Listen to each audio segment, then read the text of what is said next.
We're just live. We don't count things down here. I'm running the ship tonight, people. So we'll see how this goes. I'm sure Dustin will probably has some chat bot set up to post a question. Yeah, it's going to be sad 37 watching seconds. fall behind in chat. That's going to suck watching that. So, yeah, what's going on, YouTube people? We are here for a little post-national live stream. This was Steve and Michael Ham's idea, and they are nowhere to be seen. So, it's Dusty Buns and I. Pretty much sums up my national experience with Steve and Mike. Oh, shots fired out the gate. Right, shots fired out the gate. I guess we didn't all see enough of each other at hanging out for 5 straight days in the Midwest that we all had to get together on a live stream literally one day later. What's going on, chat? We got Oak, we got Rip, we got Marvel, we got Jenks, we got Spurs, we got Spokane. We are co-streaming, except I am captain of this ship. So let's see. We've all done like 65 national hot take videos. Yeah. I will say this year, I've never seen more national footage from all the channels. You know, like I've never seen more of it than this year. Yeah, you could tell people are getting more production on the go, I guess I'll say. You know what I mean? Like a lot of people would wait until they got back. So it would more trickle in. And you're seeing a lot more like, here's what I did the first 4 hours on the show floor today. I thought what was funny too is like Card Ladder never posts videos. They post like once a year at the National or whatever. Like it's like Mint Collective and then the National. And they did something where they were posting like every couple of hours, which is really funny. Like high production, you know, meet up with this Jordan collector or this whatever collector. I just thought that was interesting. But yeah, you're right. Like there's just a bunch of folks that were kind of reacting to the show and doing kind of the walkthroughs and all that. It's cool though. I don't think it's a bad thing. I think it's cool, but I just noticed it was way more volume than what I remember from last year. Yeah. What's up, Lyman? You should have said something. I don't think I remember people saying hello to me, but I don't specifically remember. I mean, you might have said hello, but I probably didn't know who you were. You should have made a point to just sneak on in there. Yeah, Zuki Tom. I know I talked to him on the show floor for a hot minute. Andy was at the Filmingtons thing, sitting down. So you probably met him there. You seem to pick up quite a bit of stuff for seemingly being home about going to the National this year. It wasn't that I wasn't excited about going. It's just I wasn't exactly sure what I was looking for. And I literally just happened to run in the cards that were like right up my wheelhouse. You know, Star Wars Stellar Autos, Rosario Dawson was like a card that was on the top of my list. I just didn't necessarily expect to see it at the National. And that Stone Cold Steve Austin auto is something I've been looking at for a while. And then, you know, I lucked into some Cleveland guys and kind of that Ghost Spider fell into my lap. Those X-Men boxes fell into my lap. I got those on display back there. So yeah, it was a good for not having a plan. I feel pretty good about the way my stuff picked up. I see Hambone in the background. If you're good to go, Hambone, give me a thumbs up. He gives me a peace sign, not a thumbs up. I don't know what that means. There's a thumbs up. What's up? I only saw a couple of pages. Now we're PC friendly here. There's only that was just my fingers. It looked worse than what it was. Sure. If there was only a couple of tables I saw. Granted, I didn't see probably half the show, but a couple of tables with Stranger Things cards. I think I might have all of the Stranger Things cards that there are, like the graded copies. I really think that there was only like Slab Stocks. Aaron is the only other guy I saw with stuff there, and so I did see his stuff. If that stuff pops off, guys, and you notice all of a sudden I'm driving a Rolls Royce and my kids all have like platinum grills that they're like, you know, wearing to school or whatever, then you know what happened. But no, I was on the search. It was funny. You guys actually saw, I can't remember who texted me, but Pam, I think, saw the triple auto. Yeah, there was like a bunch of like sealed product, and then just like placed in the middle of it was a $7,500 triple auto Stranger Things card. Well, that's they were asking for it. It's a rare card, but 7,500 is a huge ask, obviously. Yeah, when I originally asked them, you know, how much they wanted for it, they said they're just open to an offer. So they just put 7,500 on it, and we're just wheeling and dealing, waiting to see what somebody would offer. It's kind of like what everyone's doing on eBay with that stuff. I mean, there's just huge bins on that, on all of it. You know, they're just like, you know, I don't want to get caught. Like if it gets hot or something. So everyone's just got the giant bin on it. Well, aren't they getting ready to release another box of that stuff? Yeah, they had a new set that had popped up that we didn't know anything about. Just kind of happened. They had it at the National. Those like Fright Night boxes, which was cool. I didn't realize this, but it's based off of a 1988 set. So there's like And the only reason why I know that is because I actually saw like one of the big like Steel City had boxes of the 1988 Fright Night set, and it would like look similar to that Stranger Things set. So yeah, they've got that, and then in a couple weeks they've got the hobby boxes for season 4 coming out. I am in charge of the chat tonight. Chat's asking, please God, not Dustin in charge of chat. Steve, if you're good to go in the background, since give me a signal, give me a sign. He picked his nose. I think that means he's good. Okay, this was your idea, Steve, and you're the last one here. What the hell? Oh, there he is. I had to work. Let's see here. Jeez. Shit. Thought you were waiting on that chicken to come out of the kitchen at Carmine's. Oh no. Let's see. And Steve's internet's already laggy. Nothing important. That's a really nice hat you have there, Steve. I like that. I like that hat. That is a nice hat, Steve. Well, did you know there's a dress code? We have a dress code for this evening. You know what's funny is I showed that hat to my wife, and she's like, "Is that a Chippendales logo?" Exactly. Steve, your internet sucks. Edit my title later. Huh? I'm not talking. I'm just doing something else. I know, but your mouth and your sounds coming out of it don't match up, and you're like a little. Does it match now? Look, nope. I'll switch over to my phone if I can. Yeah, I had to jump to my phone because my internet's horrible today. On my How many screen, live streams in a row are you going to connect with your home internet that only it's switch matching to your on phone? my screen? Hold on. He just wants to dual stream two Steves. I'm not Ethernet corporate cable in for this. I didn't put my Ethernet cable in for this one, so I might be choppy too. No, you're actually running pretty strong, Dustin. For now, we'll see. Am I still I didn't run. Dustin's running 720. Is it still running bad? Yeah, you still. We're about to got have a good delay. 2 Steves about to pop up on the screen. Yeah. I won't let the other one in. All right, we're going to go on here then. Let me see. Neo text messaged me the link. Who text messages the link? I DM'd it to you on IG too. I needed to get it to Ham. Oh, you did? I sent it both ways. You can send it to me on IG. I ended up copying it to Dustin and then trying to jump off of it from there. But for some reason, my internet at home is god awful today. I'm running at 6 megabytes per second up and down. I'm like, what the hell's going on? What's up with the internet being all screwed up? It's 2023. Is this like how the aliens finally get us? Like everyone's internet all of a sudden is like 1995? Chat's asking, we'll go. I'll throw this to Dustin first. Was the show too big? No, I don't think it was too big. But it was a spectacle for sure. I mean, it was a spectacle. I didn't realize how it was halfway through the show before I realized I hadn't seen 1 or 2 rooms that were hidden in the back somewhere. And I think it was the same for you guys. So which version of me do you have in right now? I'm sorry. The phone version or the camera version? It hasn't changed. I don't see you. You didn't join the room on your phone. I don't see you in the background to add. Oh. Okay. What about you, Hambone? Too big or just right?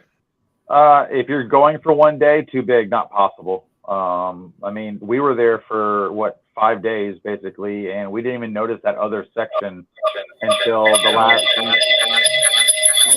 I don't. That's too much, Steve. Yeah. Thank you.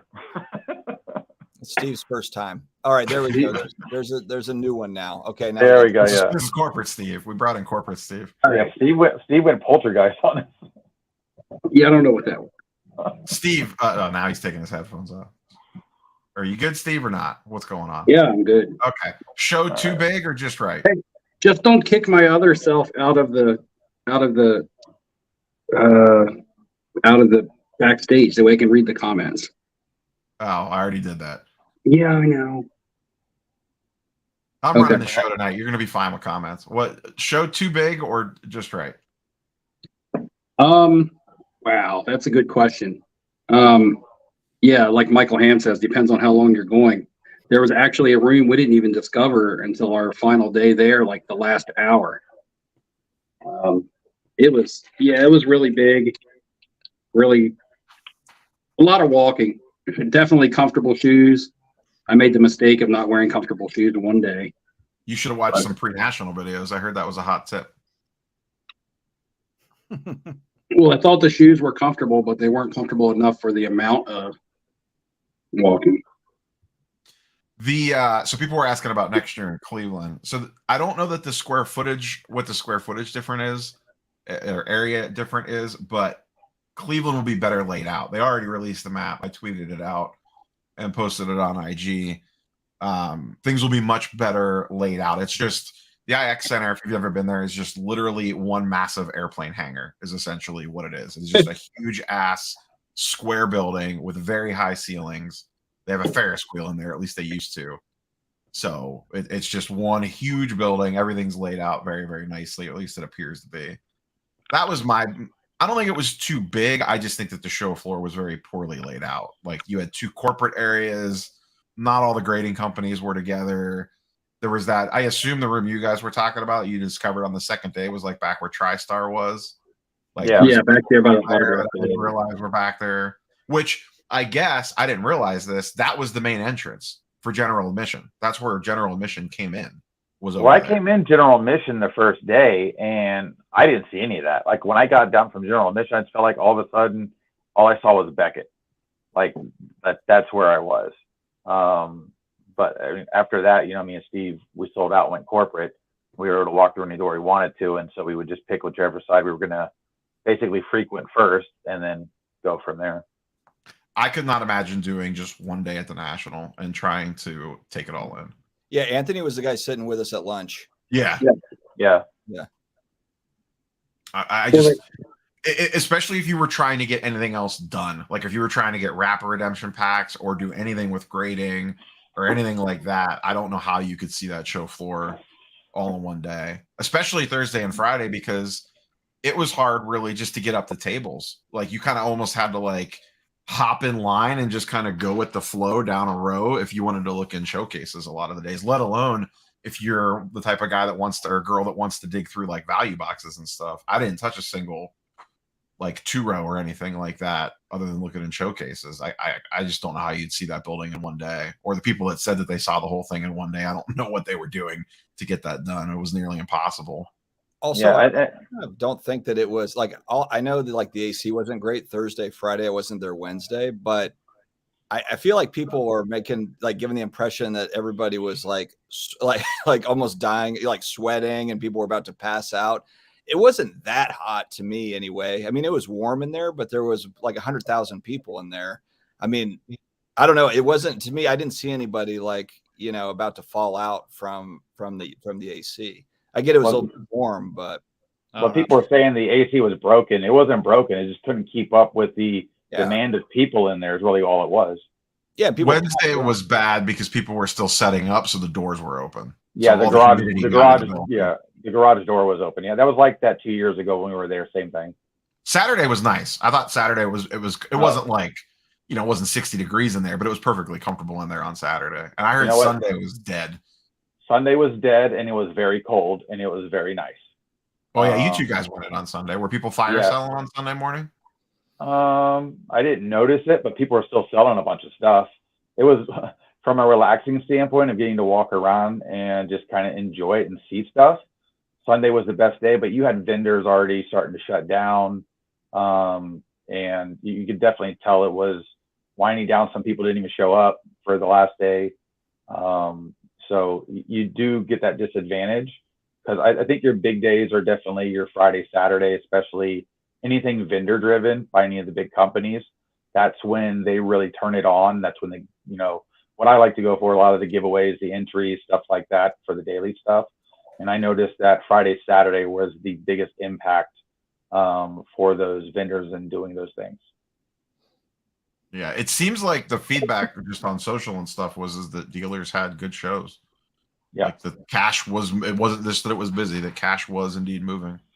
It also seemed to me like I saw a comment like Andy was talking about the layout in there. To me, if I remember correctly, like it seemed like the layout was the same 2 years ago as far as like where the corporate booths were kind of in the normal part. Where it was a hodgepodge is where they added that extra space, that extra 200,000 square feet. You could tell that they were just filling in the space the best that they could. And there's a huge wait list. So I'm sure there was a bunch of like random, you know, there was big corporates, and that's how it was. There was like what was that, like Heroes for something? Did you see that massive, like beautiful booth? Yeah. I was talking to the Beckett guys, and I'm like, what is this company that has like a $60,000 booth that I've never heard of before in my life? Yeah, you could tell they kind of just like threw everybody in on that new floor space that they had. It was definitely a hodgepodge. Yeah, I did whatever. They had a thing where you just basically post an Instagram photo with you and that big bobblehead figure they had, and you had a chance to win some 100,000 points or whatever. I don't even know what it was. I was like, it's free. I'm in. I'm going to do it. But it looked very kid friendly, at least. Yeah, you could see how some of the corporate had gotten scattered out. Then there were dealer tables again behind it. Yeah, it was like that one room was just kind of like, okay, who do we have left over to throw in here? Hopefully, I randomly found a Captain 37 like way back there somewhere, in that new space, like what you're saying. Yeah, the disappointing thing to me was there was no like interactive live map or any live map that will help you dictate where you were in the show. I'm really good with direction, but after a good day and a half, I had pretty much where I needed to be figured out and where I was going. But it was really hard to find somebody, especially if you're trying to figure out just a table number. It was just all over the place. The signage was horrible. They'd say idle 100, but nothing was under 200 on the show, and you were technically in the 1100 section. So yeah. it was not laid out well from being able to find anything you were actually looking for if you were looking for a table with a number. I don't know that I necessarily agree with Bargain Boxer's comment here. Having two rooms sucks seems like only reason for extra room was just corporate and breakers and not for dealers.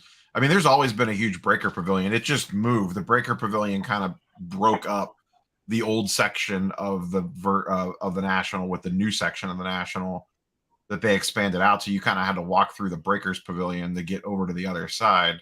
But the breakers pavilion seemed like it was about the same size as it was in previous years. It actually seemed a little bit smaller than it was in AC. The breakers area in Atlantic City was massive. Yeah, I thought that was actually bigger. You couldn't hear. I remember in AC there being like vintage tables right across from the breaker pavilion, and you could hear, and like all you could hear over there is like the massive hit screams and the passing out, and all the like, we just got a napkin patch. Everybody freaking out. I didn't hear that like one time while I was in there. I don't know if it was all the commotion of just everything, people talking mixed with, the booths and all that stuff. But I didn't hear all the yelling and the wildness from the breakers at all. I mean, I did on Saturday. Oh, you did? That was one thing I actually highlighted in one of my videos was that Saturday's crowd felt smaller, but it was louder in there. Like, I don't know if it was more people talking, if it was a younger, louder crowd, but the Breakers Pavilion was noisy. And so was the redemption area for like the packs. That was around the Panini and Dave and Adams booth there at the end. I guess they were opening packs and people were cheering and things like that. And then the Breakers Pavilion had people yelling for stuff, almost fraternity frat style party like. So yeah, and that typically the only day that I really noticed that it did stick out was on Saturday. Ham, did you win any cards for Tag? So what was interesting with Tag, I won 2 cards actually. If you went to the booth that was in the center, they had the grading section where it showed you their entire grading setup and the cards they were grading online, which kind of looked like a giant time capsule with everybody in there. And then if you went to the main show floor, they had a section there and you would go up and you could feel a slab, they'd show you the rundown, but you could basically, they would show an image of a card that was grayed out and you would basically, it would be like a 52 mantle, let's say. It'd be shaded out, but where you could still tell what it is. If you got 4 of the 5 right, they would let you grab a tag slab that was obviously in their black packaging that they use. And you could do that daily. So I went the 2 main days they were doing it, which was Friday and Saturday. Ended up with 2 tag graded cards, one a Jason Robertson rookie that was an 8.5, and then a 2023 Topps Mookie Betts that was a 10. So for a company to give out a free slab, no other graded company was giving out free slabs for playing a game that they were letting everybody join in to make sure everybody won. I thought I talked about this in my video tomorrow. I kind of did like put a bow on it, national video for tomorrow. And I talked about grading a little bit. It seemed like the big 4, all 4 seemed like they had good shows from like a third party, just like walking by. it was kind of one of the things that I kept in the back of my head, was kind of peeking in on their booths, on the various companies' booths as I rolled past them throughout times of the day. Like SGC's booth, busy. PSA's booth, busy. Beckett's booth, busy. CGC's booth, busy. I know Steve and I both graded with CGC. Steve, you graded with Beckett. I don't think, Dustin, did you do any on-site grading at all? I did not.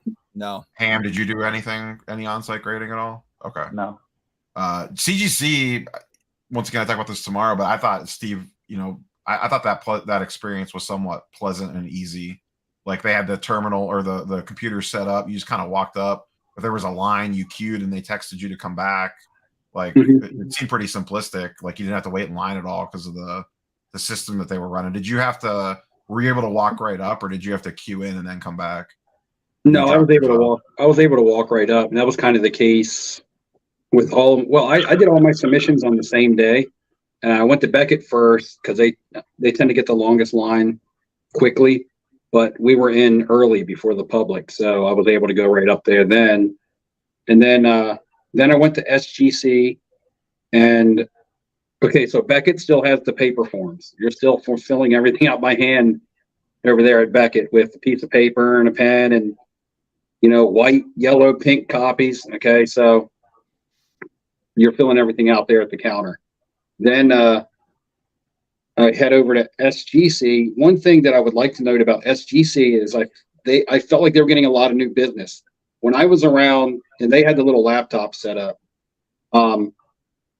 when I was around, there was people coming up and saying, I've never graded a card before, because they would ask them, do you have an account to log in? They'd be like, no, I've never graded at all. I have no experience in grading. And the demographic of this was like older gentlemen. I mean, I'm not young, but I mean, people like in their 60s, just, 65. Typically the type of people that you think wouldn't be grading their cards because they've just had them forever and they don't care. But that was the feeling that I was getting. So it kind of seemed good for SGC. It seemed like they were developing some new customers. I saw at least 3 firsthand while I was up there that came up with their cards. And like, I've never submitted a card before. This is the first time I'm submitting a card, and it's with you guys, but I need help with the process. I don't know what I'm doing. I don't have an account. And then at CGC, it was the same thing. They had nice laptops. They had a nice layout. They probably had the best layout out of everybody as far as places to sit. They had a nice little stage. They had people out there doing content like cameramen and stuff and asking people to show them their cards and stuff like that. So they had a really nice little setup and a pretty good area where you could go and pick your cards up when they were returned. And that was my first time ever submitting with them. So, yeah, but I will say the customer service at every booth I went to was very good. Everybody was really helpful. Everybody, was pleasant. Answering your questions, whatever you needed. That goes to show me that it's competition out there. And that's something we always talked about. We're always like, man, we need competition in the grading space. PSA is killing everybody. And it was almost like killing with kindness this weekend, I felt like, with my experience at the grading companies. It was all pleasant. I was pleased with all my interactions at the grading booths that I went to. I think it shows too that all 4 of them can really eat. Like, I think all 4 of those companies can win. I mean, like we've talked about, like all the other 3 companies, they don't have PSA's overhead. They don't need to grade 1 million cards a month. I mean, it's just different. So it's kind of nice to see that you've got competition among all of them, and that it looked like they were all doing pretty well. Yeah, I think part of the reason Beckett always looks so busy is because I do think that their line moved a little bit slower because they had the paper forms and they didn't have. I know PSA used a virtual queue system. CGC used a virtual queue system. I don't know if SGC did or not. I know they had laptops everywhere in their booth. I didn't poke around that hard there to see exactly what they were running. But Beckett, it was still the wait in line and stand there. I do think they need to do a much better job at that going forward. I know I talked to them at the Beckett event I was at on Friday. I was like, guys, come on, queue this thing. There's a better way here. The other thing too is that Topps has to figure out a better way to handle the Rapper Redemption packs. That was an absolute mess. I know Ham and I hung out in line for a while on was that Thursday morning? I think we were both in line. That was Thursday. Yeah, that was I don't know what the system is there, but they got to figure out. And I noticed this with a lot of the other vendors when I was bouncing around, just working off all the free giveaways and stuff like that. a lot of people didn't start any of those giveaways until 11 every day.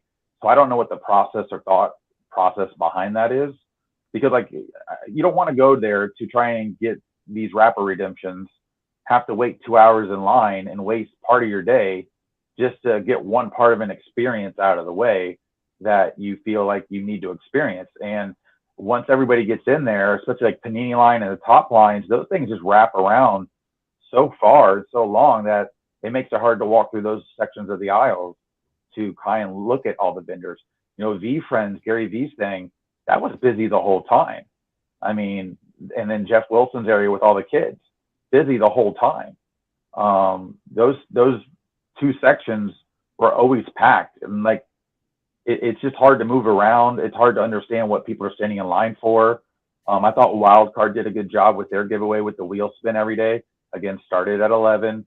They moved it pretty quick, but when you get 100, 200 people in line, by the time most places would stop doing all their things at 2 o'clock, like shut off, and then they're not picking it back up. And if they are, it's for like an hour and that's it. And they don't really tell you when they're going to start again.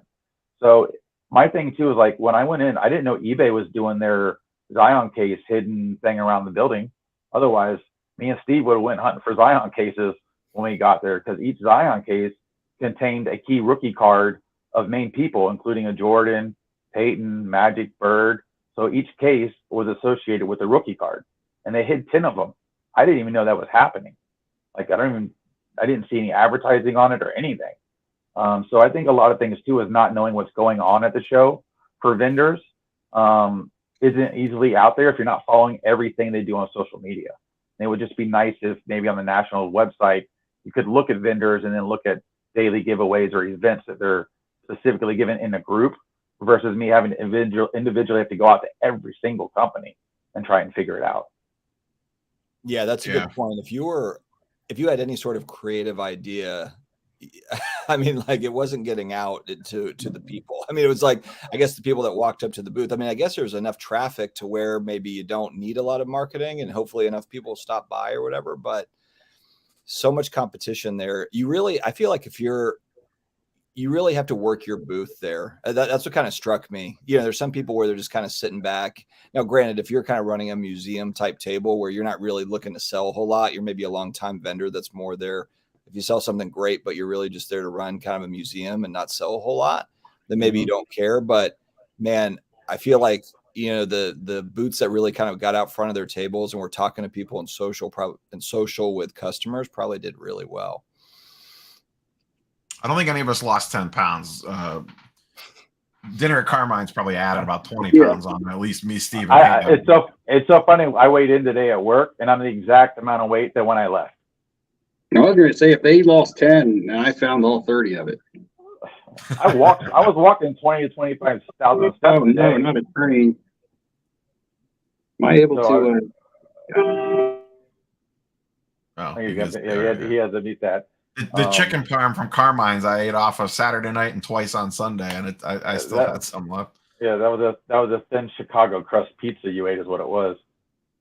The Repack guys were buying a ton. Dustin has finally come around and agrees with me on something. I heard your video earlier today. So now that you've actually seen it firsthand, the line at Hit Parade with them just like going like this with cash. Especially when you think about like, okay, dealers are going to give you 65, 70, 75%. And then Hit Parade is giving out 85. I had another guy that was like, they were giving me 90. And it's like, well, then that's why everybody's going to them. I mean, why would you go to the dealers? You should just go to Hit Parade or whatever. Yeah. Go to Brian Gray. You know, I know he's got a Repack product. You know, I mean, it's almost not worth trying to go to the dealers in that show to try and trade. Almost every showcase starts at $1,000 and goes up to 50, 80K cards. And I think that's where, like Neil, you're saying you didn't really get to go through any boxes. I only went through a few, but the couple I went through, there were fantastic cards in there. So it's almost like all those $20 to $100 cards are just sitting in 2, 3, 4, 5 row boxes. They're not in the actual showcase, which is disappointing because the majority of the people there, you're already spending a bunch of money to be there and do that. I know there's big time money that people spend, but I just feel like there's a lot of card rich people that are cash poor, and they're just waiting to assume this one lucky person is going to come up and give them $25,000 for an $8,000 card. That's how it feels, at least when I'm going through the showcases and looking. Well, and if you think about, there's a lot of talk about junk slab era, and PSA is grading 1 million cards a month, and all the other grading companies grade. Like there's never been more grading than there has been now. Like there's just never been in the history of cards. So how are folks going to be able to sell all the $10, $20 slabs, $30 slabs? And the answer is obviously the Repack, program. I mean, and what kind of floored me was I just didn't realize that they were that popular. I obviously I know about repacks. I just didn't realize the demand was so high, for those to where they could ingest, that much product. I mean, that much inventory of slabs. Yeah. When I flew back from Tampa, I had a bunch of, there was at least 100 Tampa guys there that I knew from all the shows here. And a lot of them were buying for Whatnot. They were filling 3 rows to bring back with them for Whatnot. And every single one of them were like, I had a great show. I picked up a ton of stuff. I'm going to do great, because they were going through the cheap row, 3-row boxes that had nice cards in it, and grouping up and getting a discount. And then they're just going to go, burn it on their Whatnot and make tons of money. So it was a great show if you were going to buy that type of stuff. But again, there's so many high-end, and really nice cards, and then cards that have zero comp because they're one of kinds. It's just almost like it becomes monotonous that, oh, nice card, $35,000. I'm like, okay. Who needs to have that for $35,000 when there's the one next to it for 25, that are in the same case? Is it better than the one you're asking 35 for? So I don't know. My brain, the way I'm processed and look at it, I just don't get some of the pricing structure that goes on with some of these people. I know it's a big show. You're looking for the big money, but a lot of people that go there do not have that type of money. So it's just like, and then the not for sale cards drives me nuts. Don't put it in the case, please. Just don't. Did anyone spend any time at the Leaf booth? The only thing I know that they were doing was the Pete Weber impersonation thing, where you could try to do the thing to win the card or whatever. Dustin, I assume you entered that 17 times. I'm so mad at myself. I completely forgot that Pete Weber was at that booth, and I walked past it 5 times while I was there. And then I saw all these IG reels of people pretending to be Pete Weber while he was, and I'm like, oh my God. Well, that was the contest. Whoever did it the best won something. I would have totally done it. And I can't believe that I forgot that Pete Weber was there at that booth. That's the one big regret of all the, what's the big regret from the show is that I missed that. Cause I had it all planned out in my head. I would have figured it. If that was yours, Ham, was there one thing that you're like, damn, man, I really wish I would have carved out a little bit more time to see X, Y, or Z thing? I think if I go when it's in Cleveland, the first day is going to definitely be making sure I understand the layout and knowing what's going on already with, again, I like the giveaways, I like the interaction with the bigger vendors that I can't go to any other event or show and see them. And if I do, it's 1 or 2. And then get the excitement from this. I even like watching other people win things. That sounds weird. Pristine auction every day. At 1, it was at 1 and 4. They do a giveaway. You have to be live to be there. It's a raffle ticket. By the way, if you're there on Sunday, 1 and 4 Pristine, it's you and 10 other people. Your odds are great. But I think it would be better for me to get a little bit ahead of the things I'd be interested in trying to be a part of for the giveaways and fun little stuff like that. Almost like if I was at a amusement park for sports cards. And then after that, I would try and just figure out which booths do I want to hit to either go say hi to people that I follow, I might have a different event going on, and trying to do that. But even with the events at night, I would like to go to Mike's trade night, but we were also trying to deal with the card collector 2 thing, so it's it's too much stuff going on at one time that you have to pick and choose. And it makes it very, very difficult, at least from my standpoint, from being there the entire show. Steve, is there? I asked for one thing. Ham gave me 17. Steve, is there 1 or 2 things that that you in hindsight, looking back at this show, that you're like, damn, I missed this, or maybe it was that other room that you guys didn't discover till the last hour, or just anything after hours?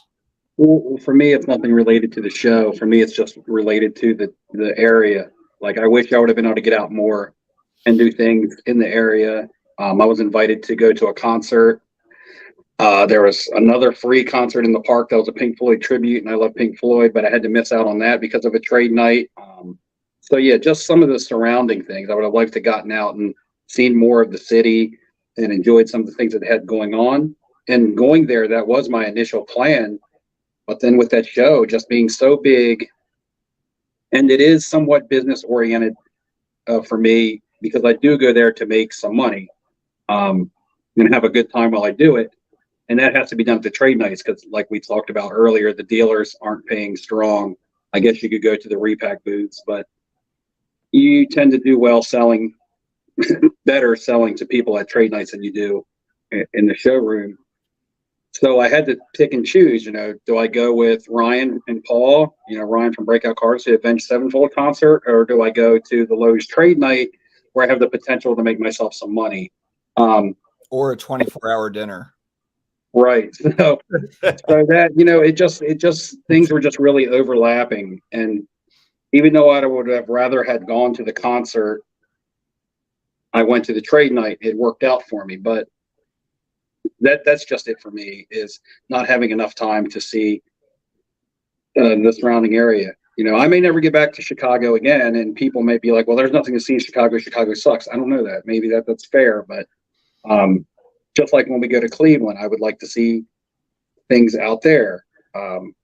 Like you said, the Rock and Roll Hall of Fame and the Football Hall of Fame and things like that. Am I going to be able to squeeze that in there, or am I just going to have to take a couple extra days before or after the show starts to see that stuff? That's a good point, actually. I would like to go to Canton, so maybe we go. I come a day early or something, because that's always been on the bucket list. It's like, how far away is that from Cleveland? Just under an hour from the IX Center. Yeah, that's a no-brainer. So I'll probably maybe I'll take off like Tuesday through and just try to go through there.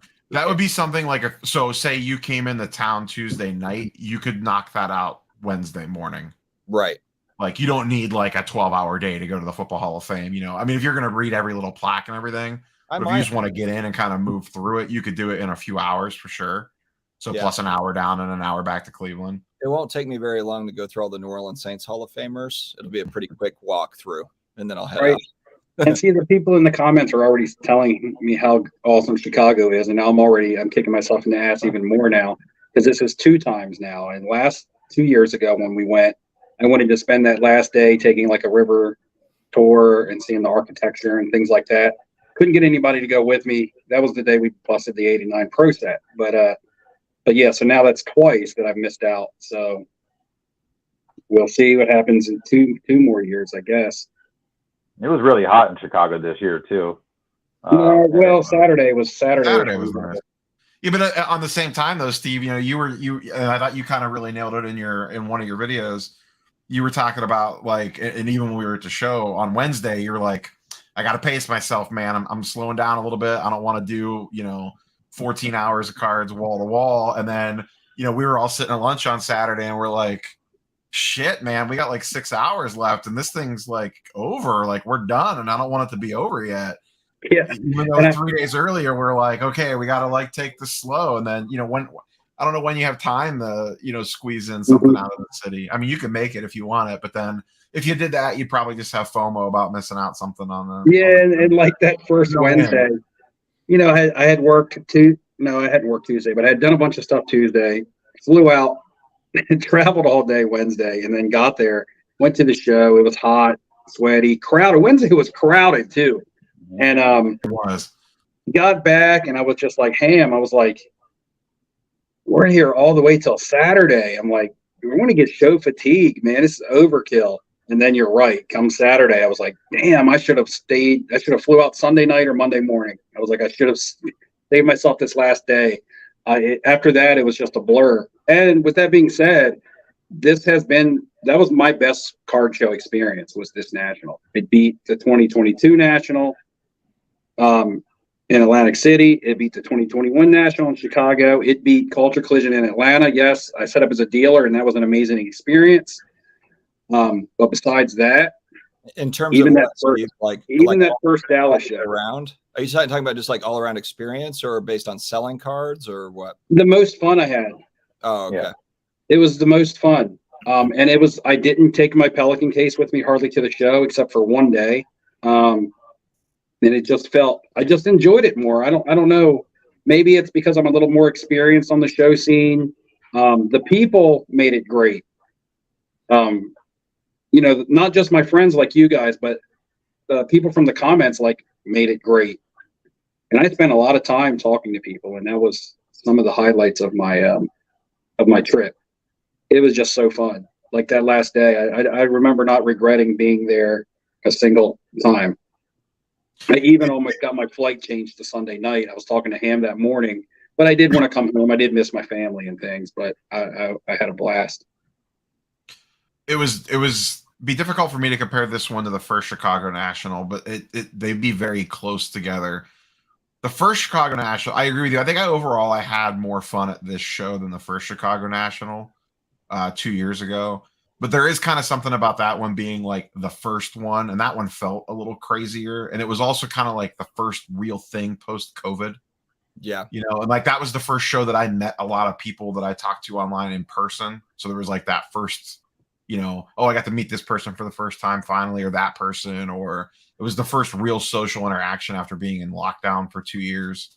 So there is something to be said for that. But I think I agree with you, Steve. I think this one hit a little bit better than the one 2 years ago, but I think it's a little closer for me. You know, I had Dallas in there before you had. Yeah, I didn't have that. You guys had that Dallas thing. I didn't have we had that. Dallas. We had Dallas in there, so that first Dallas was like a mini national, from what I understand. A mini national now, thinking on the terms of the scale of what the national has scaled up to, but that Dallas show was pretty much the icebreaker. The first show I ever went to after starting doing content, the first big show I had been to since a small Philly show before everything had shut down. So I had Dallas to kind of get me prepared for that national. Now that first national was overwhelming and big and like, oh my God, what have I got myself into? But this national even trumped that. I mean, it took me 3 days to even figure out how to navigate around the building. So yeah. Ziggy asks, what's next for each of you? So I'll take this one first, then we'll go Dustin, Ham, Steve. For me, the next big travel show, well, in between, I'm debating on Shipshewana on Labor Day weekend. And then after that, my next major one will be New York City Comic Con in October. I'm not going to Dallas or Burbank. Maybe Chantilly if the schedule worked out correctly. I've always wanted to go to that show. But New York City Comic Con is I am 100% locked in for, and Shipshewana on Labor Day weekend are the next two that are on my radar. Dustin, do you have anything that you know of that on the large, like a non-Raleigh show? I wasn't planning on doing anything for the rest of the year. And then Kim, my wife, actually was like, hey, do you want to go to Burbank? Like, if you really want to go, because we were talking actually, Mark, Ultimate Pastime, really good dude. He's in LA. I was talking to a few people that I know that are out there. And, you know, she was like, if you want to go to that show, maybe you can, you know, just make a long weekend out of it. I just don't know, though. We have a lot of stuff going on here at the house right now. Kim's grandparents are 92 and they both just moved down from Ohio like 2 days ago while we were in Chicago, and they need like overnight care and all sorts of things. So we've got like, you know, and then we have 4 kids and all the rest of it. So it's just a little bit wild. I think I'd rather probably just take the rest of the year off for big stuff. I'm setting up in Atlanta at the end of January. I would say that's kind of my next big, you know, it's not a big show like the National, but that would be like the next, you know, event outside of Raleigh. Ham, you got any travel shows on the horizon, or just your local Tampa, Orlando stuff? Yeah, just the local stuff. I'd like to probably try and get down to one of the shows in Miami, or maybe even the Jacksonville, because we have some bigger shows all around the state all the time, roughly quarterly. There was a big Orlando one that just happened, but it was just before the National, so I wasn't going to try and stretch myself out. I'd really like to go to a Dallas show, and then obviously one day Burbank, but, you know, if I go to Burbank, that's going to be like a good 7-day trip. And I want to see a lot more than just going to the show, though. Yeah, that's kind of where I'm at with Burbank. If I do it, I'm going to turn that into like a part of a vacation, not just a card show thing. Steve, you got anything on the horizon travel show wise? Traveling, not necessarily. Local stuff like Philadelphia and Chantilly, they're both less than 2 hours away from me. Yeah, you kind of have that advantage that those are bigger shows that you can kind of get to without any really major lift. And I think Philadelphia might be in September. I'm going on vacation in September, so if I'm in town, I may be out of town during that show. If not, then I may make it up there. With me, my days off are in the middle of the week, so what makes it tough for sports card shows that tend to fall on the weekends, I always got to take time off work to attend. As far as traveling, I'd love to go to Culture Collision in Atlanta and see Dustin set up. And Burbank, I get asked that a lot. And the thing about Burbank is, like Mike Ham said, if I'm going to, I've never been to California, period. So if I'm going to California, first of all, I'm going to California to go to California. Then if there's a show going on while I happen to be there, I will go to that show. So yeah, I could schedule a California trip around Burbank, but I wouldn't be going to California just to attend a card show. There would be more to it. Michael asks, one of my local dealers, quick question for you guys. If it wasn't for being content creators, would the National be worth the money?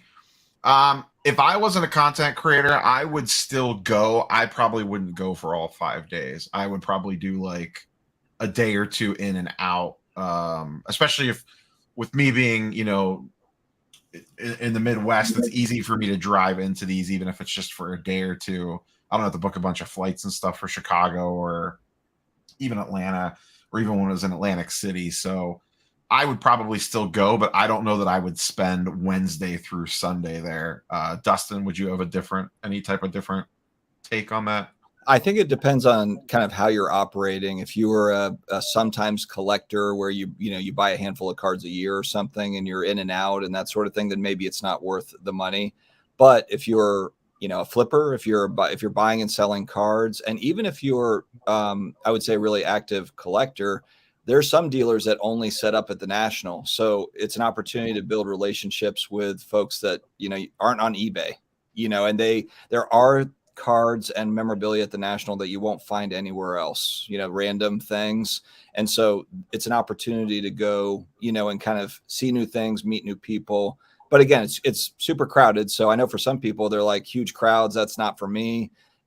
Totally get that. But I don't think you necessarily have to be a content creator. For us, I think it just adds to that experience. And then kind of like what Neo has talked about before, it offsets some of the cost with making content and, wrapping, YouTube ad around it or whatever. So there's a little bit of a benefit. It's a business trip, essentially, if you're a content creator. Basically, what Dustin's trying to say is we need a tax write-off for travel expenses. I mean, What about you? I mean, you make content, but you're not like, you're not like Dustin and I, where it's like a monetization thing. Correct. To me, this was more of a guy's trip surrounded by cards. This is something where the event brings all of us together and we all get to enjoy the same thing. Again, I like a little bit different things than y'all do probably at the show, or what I'm looking for, because I'm not really into like flipping stuff and things like that. But like I was saying earlier, because all these vendors are at one place at one time, and I get to kind of enjoy all those vendors and interact with them. But if you're going with a group of people or a family and you can make it for a few days, I mean, I'm always going to do it. I mean, the Chicago National I went to 2 years ago, I traveled there with Brian and Anna and hung out with them. That's where I met y'all for the first time, because I didn't really know y'all outside of YouTube, which, it's not really always knowing somebody. But yeah, as long as I always got a group of people to go with that we have the same interest for the most part, I want to keep going. Steve, any words of wisdom? Yeah, I mean, if you're saying if I was never, ever a content creator, then my answer would be no, because I wouldn't have established relationships with people that are the reason that calls me, to drag my ass to Chicago. You know what I mean? Like, I wouldn't know any of you guys if I was never a content creator. Of that being said, being a content creator, from a money standpoint, I spend more money on my giveaway than I make off my YouTube channel. So I don't make any money by filming content at the National. In fact, there were some days when I was talking to Michael, I was like, man, I might not even film today. But I filmed because I was trying to give people some experience, at least from my viewpoint. Now, I could quit being a content creator today, but I would still go, because I'm not friends with you guys now because I'm a content creator, right? If I quit YouTube tomorrow morning, Neo, Mike Ham, and Dustin, you guys are still my friends. People in the chat that I've met and talked with, you guys are still my friends. So I still have a reason to go regardless if I'm doing content or not. So if you're asking me this from a 2019 standpoint, no, I'm probably not going to any big card show anywhere taking time off and things like that. I'm going to stay local and that's it. Because I hadn't established the relationships. It's the relationships. It's the good times that I look forward to more so than buying and selling cards at the National. Because the National, let's be honest, we've all said it before, it's not the best place to buy and sell cards. It's just not. You're not going to find the best deals at the National, and you're not going to find the biggest buyers at the National. You're more so going for a lot of the stuff that we were talking about tonight that the other shows don't have or offer. So that's just kind of like my take on it. If my channel was to go up in smoke tomorrow, I'm still planning on being in Cleveland a year from now. Just if it's to hang out with you guys, even if I'm not even buying and selling cards. So that's where I stand on that at the moment.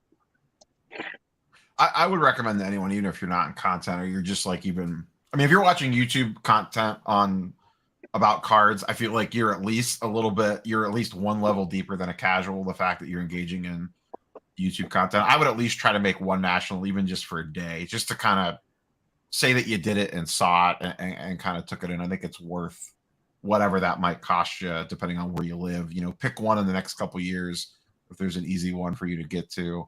But I do think it's worth at least walking in that room once. It's hard to describe it even on content until you actually walk in there and you just like kind of spin around in a circle and you're like, geez, this room is something else. It's kind of like walking into your favorite team's stadium for the first time. As like a New Orleans Saints fan here, we're like Raleigh, like there's not a lot of Saints fans walking around. When you walk into the Superdome, there's 80,000 people that are just like you. And you're like, oh my God, there are all these other people that are rooting for the same team. It's kind of like that. You're granted, you might be collecting different things, but it's 100,000 nerds in one place. Yeah. Question. This one's for me. Is there something that you saw that got away that either you went back for it and it was gone, or you kind of regret not getting it now that you're back from the show? Dustin, do you have anything that kind of slipped through your fingers, or that you're like, man, I should have went back for X, Y, or Z thing? Wait, did you even look at cards? I didn't get enough time really to feel like I lost something.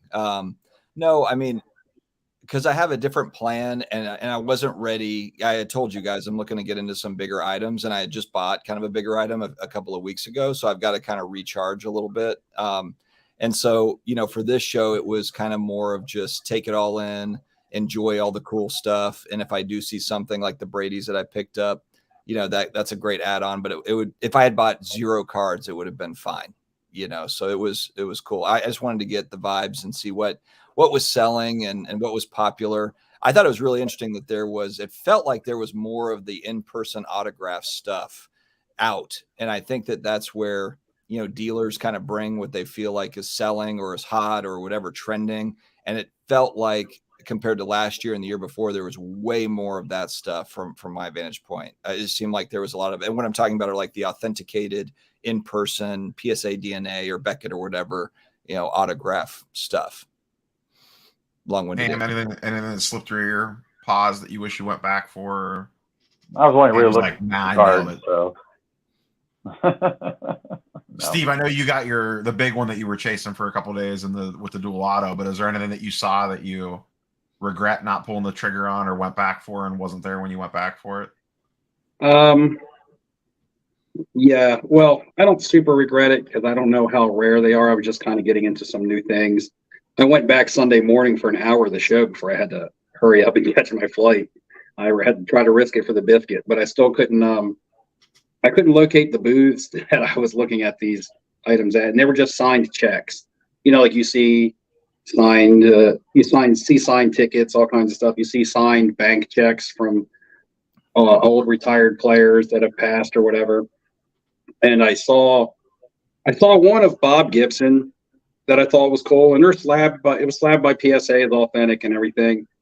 But what I thought was cool about it is because it's signed Robert Gibson.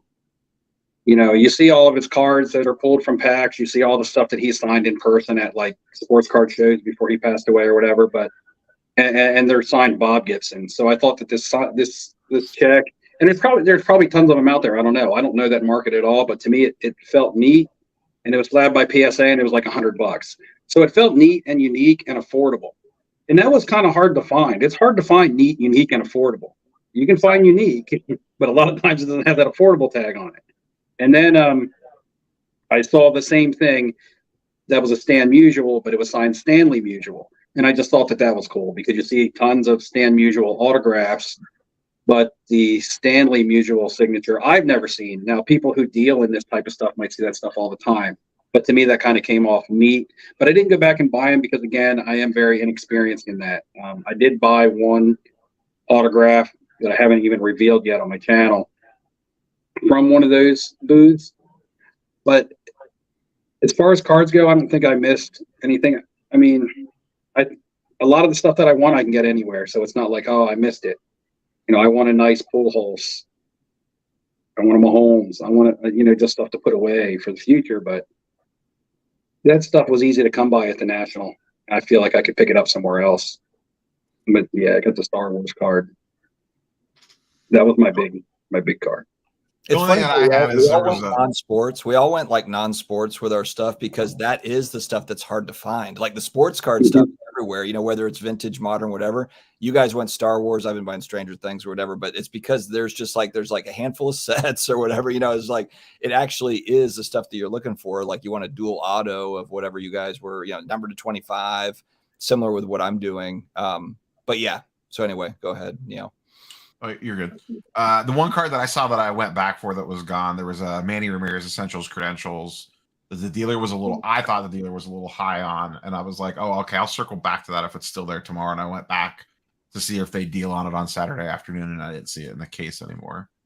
To your point, Dustin, I thought there was, to previous Nationals, way more non-sports on the show floor, and you could paint with a broad brush there. I'm not talking any one particular thing, whether it's Marvel, Star Wars, pop culture, actors, whatever. I felt like I saw way more of that stuff sprinkled in the cases. And I feel like I saw a lot more dealers. Like I know, Steve was working with, as he likes to call it, Rubik's Cube. They were actively looking for, we want pop culture items. We want non-sports autos.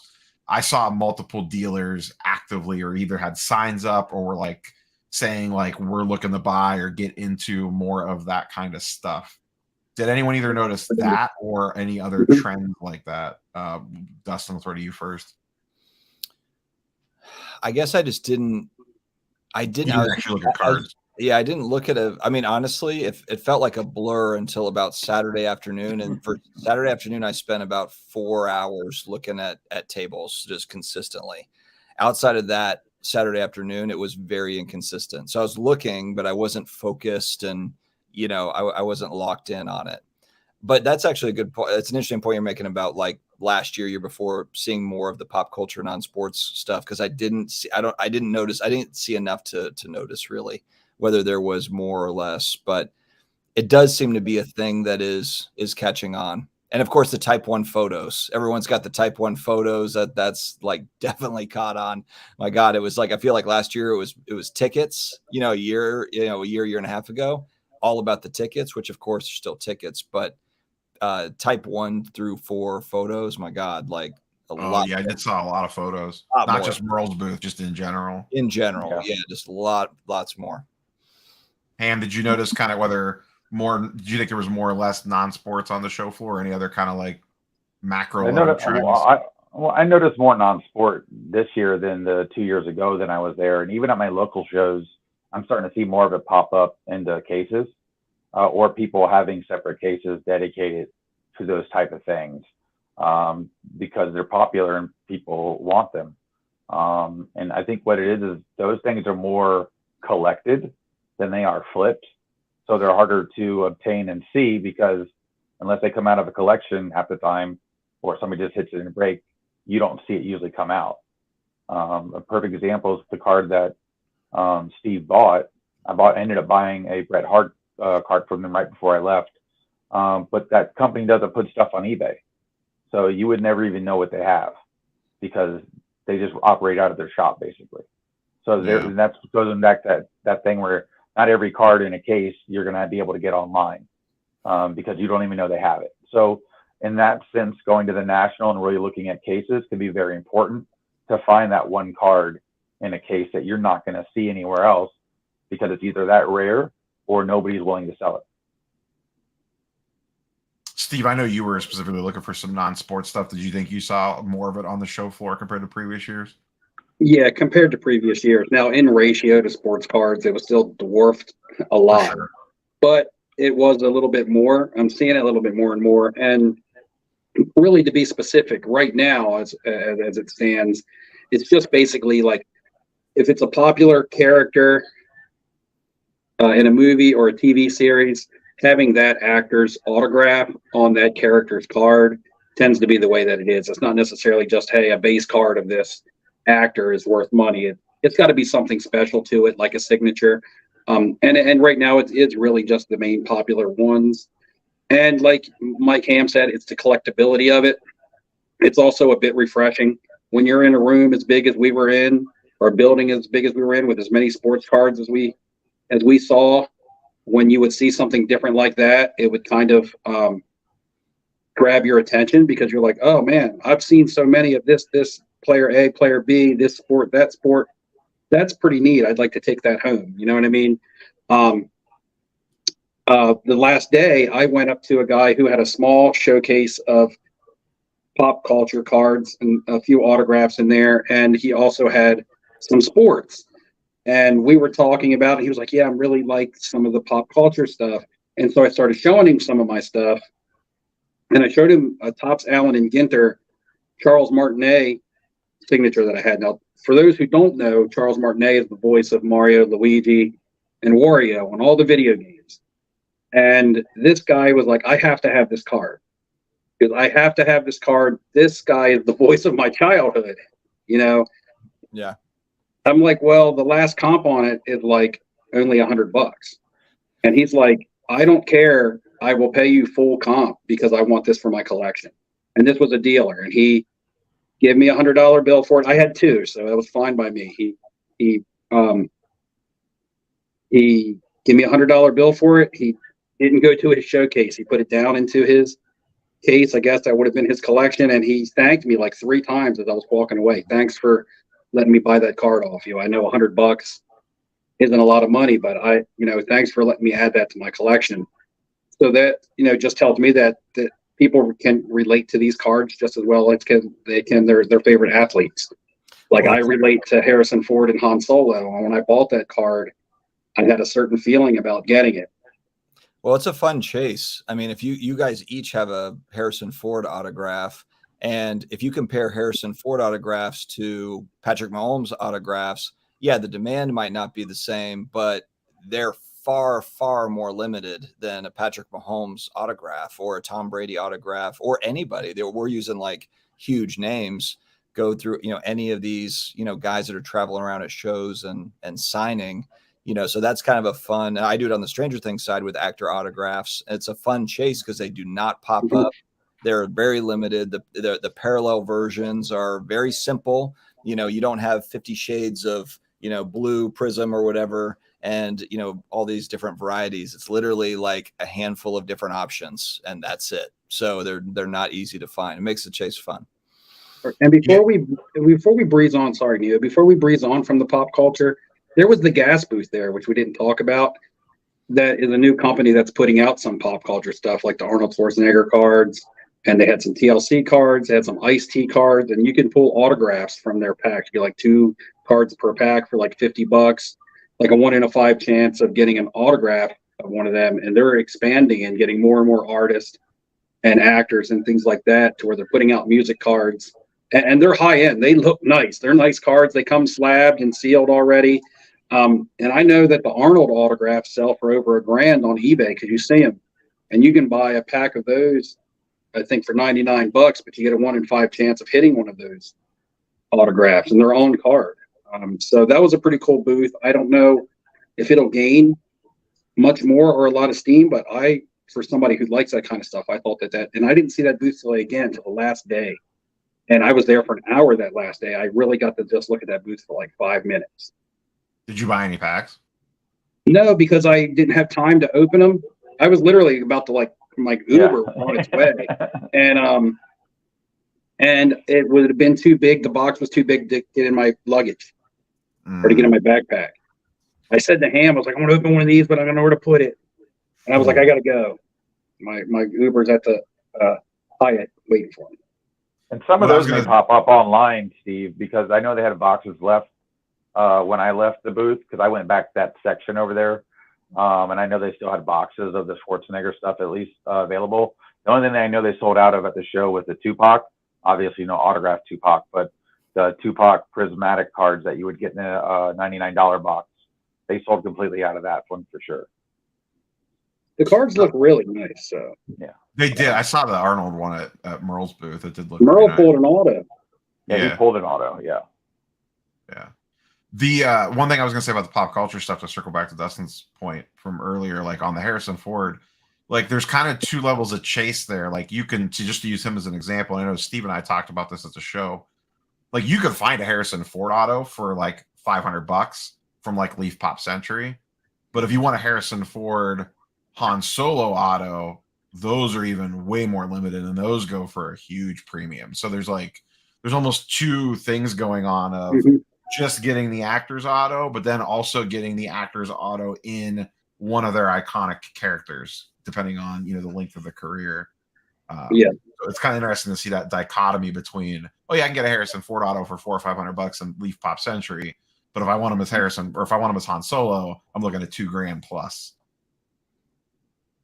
Yeah, and I actually bought a card that I've been shopping for forever. Did not see it at the National. Popped up on eBay while I was on my way home from the airport, and I bought it. I was actually still in the Philly airport.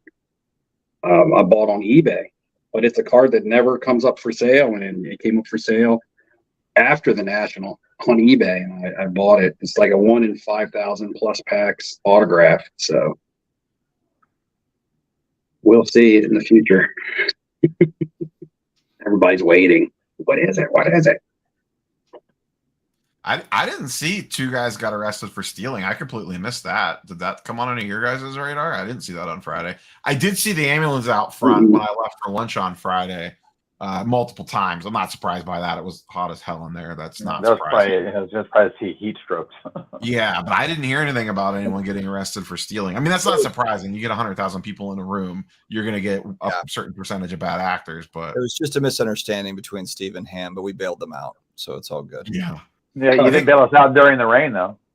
I was just going to say one of my favorite parts of Steve's vlogs was when you guys got caught in the rain and he was recording and you could just see. Yeah, but what you couldn't see you couldn't see me and Steve hugging in the corner of the bus stop and trying to protect ourselves. We were like crunched up in the corner of that bus stop because the wind was blowing, so that it wasn't even like the bus stop was protecting us. Like the wind was blowing perfectly at us, and so the water was like. And then the street filled up with water like this high, like so quick. I was like, we're gonna get splashed, Steve. We're gonna get splashed. And then the Uber driver pulls up, and I'm like, I got to jump across a moat with my Pelican case to even get into the car. It did pour. What was that, Friday night? That was Friday night, wasn't it? Yeah, it was Friday night. The Uber driver saw you guys out there and just kept going. Just, you know what? Pass. I'll get the next guy. She slammed on her brakes. I was surprised she stopped where she stopped. Oh, wasn't that the fine Uber driver, Steve? Was that the one, or was that a different one? I could only see the back of her head. She just had like a Romanian accent. Yeah, she was Romanian. Steve just wanted her to talk dirty. That's all he cared about. Oh man, that's what happens when you hang out with Ham all week.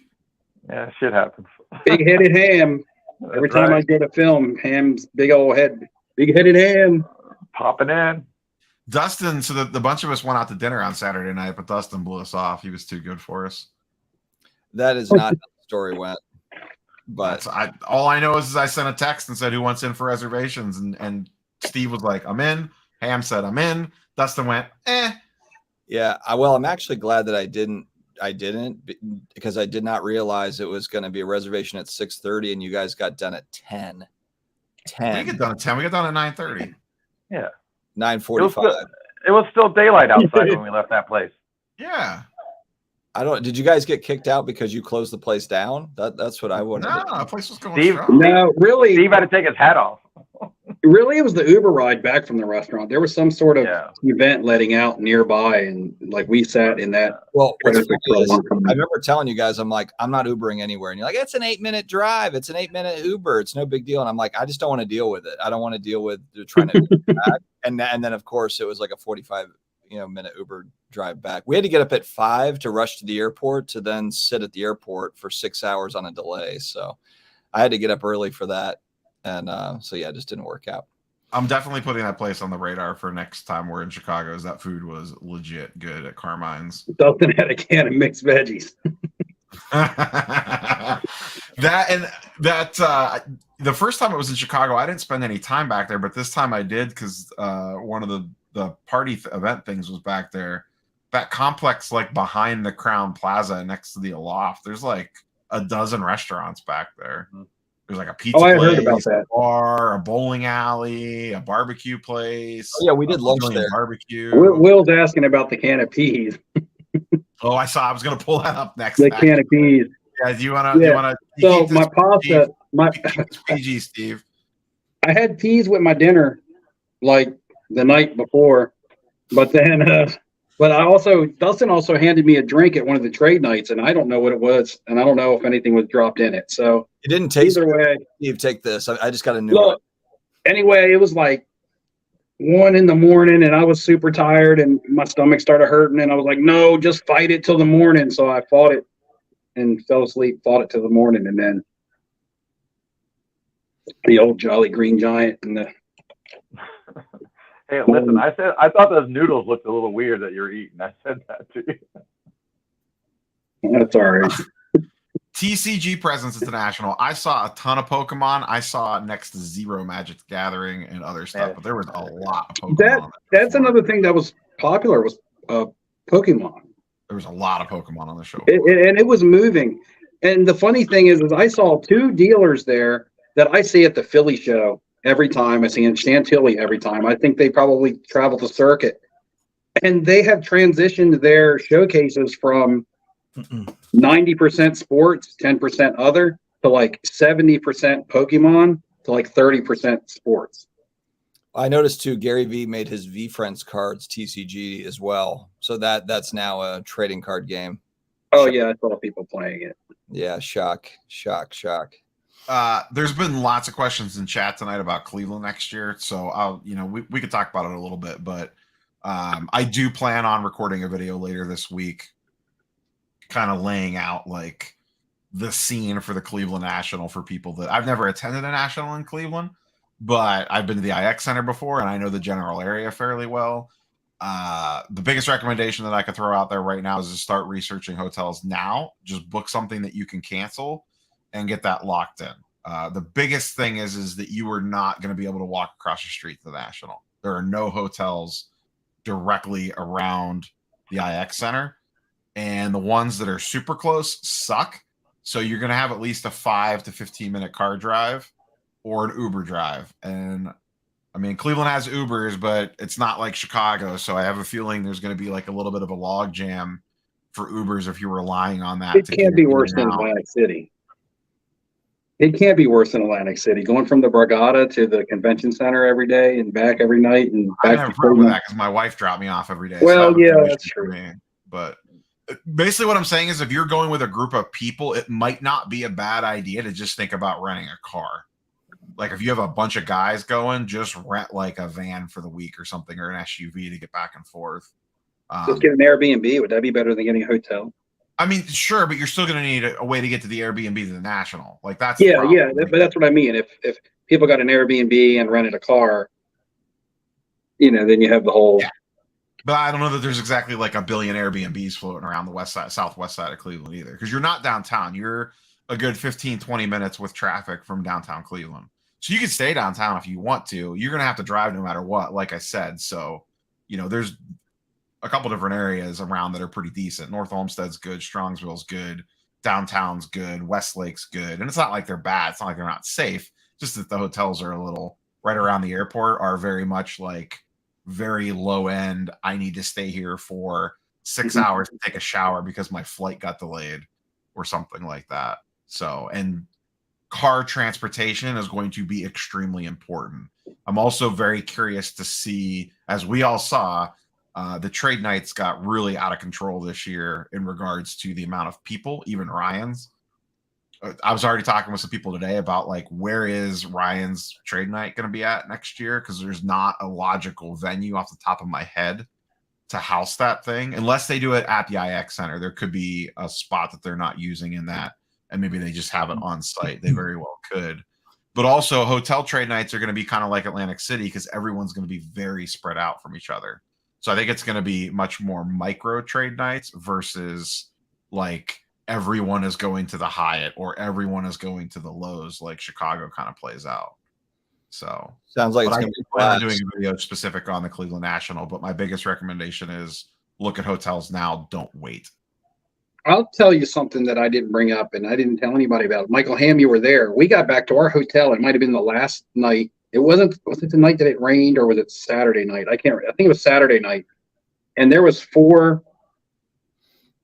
They were young, 12, I don't know, sitting in the lobby, and they were set up, and they were like going to trade night with each other, but it was more or less like they were going through the motions of a trade night. It was almost as if they were it was almost as if they were just pretending. They had their cards out there and they were talking to each other like they were wheeling and dealing, but like none of them looked like they really had any money. They were just like, oh, you want 50 for that? I can't do 50. And we put it back.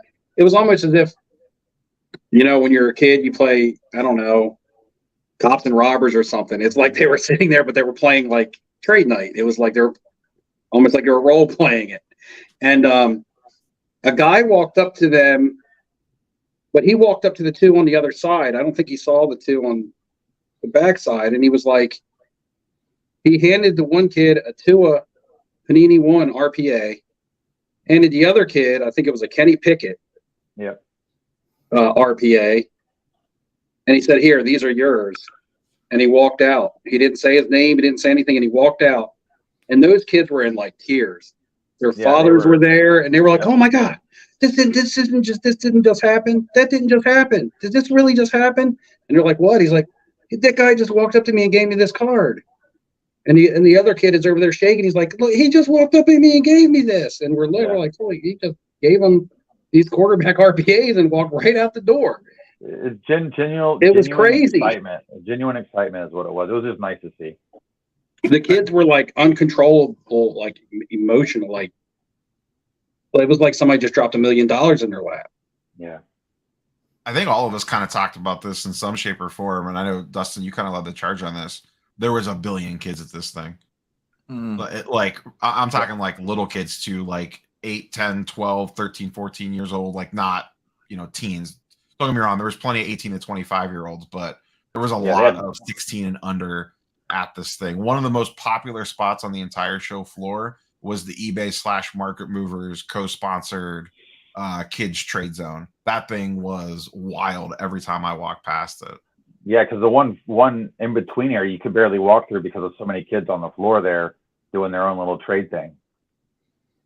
Yeah, Jeff's got his son. I can't remember his oldest son's name, but leading the charge on that. He's got his own YouTube channel and everything. It's going to be like mini me, running that. He'll probably have his own booth next year, just a whole separate thing. Who knows? I mean, basically had his whole section. They had a table that was in that market mover section that was just for his son to put cards into display and then sit on a couch where people could come up and look at them. Yeah, it was wild. I can't remember was it me and you that were talking about his son had like a camera woman or a cameraman following him the entire show. And I was thinking like, man, my experience was a lot different when I was collecting cards when I was 12 or 11 or whatever he is, like the idea of like a camera person following you around card shows. My dad was like, get in the car. It's time to leave the mall. What are you doing? They had like the pop-up like card show at the local mall, That and a lot of these kids have better cards than I have. So they're running around with 10K cards. I'm like, well, I would rather have 10K than a card, especially at like 13. But what do I know? They don't have bills. I guess. Well, they have a limited time to grind it out and trade up and stuff. Jeez. We're all yelling at them like, must be nice living with your parents. They're like, well, yeah, I'm 10. Of course I live with my parents. So we know next year's in Cleveland, then we're back to Chicago, and then the much ballyhooed 2026 National. If you had a vote, Dustin, Chicago, Atlanta, or Atlantic City? I think it should be Atlantic City just for all the fun content we can make around it. Oh, God.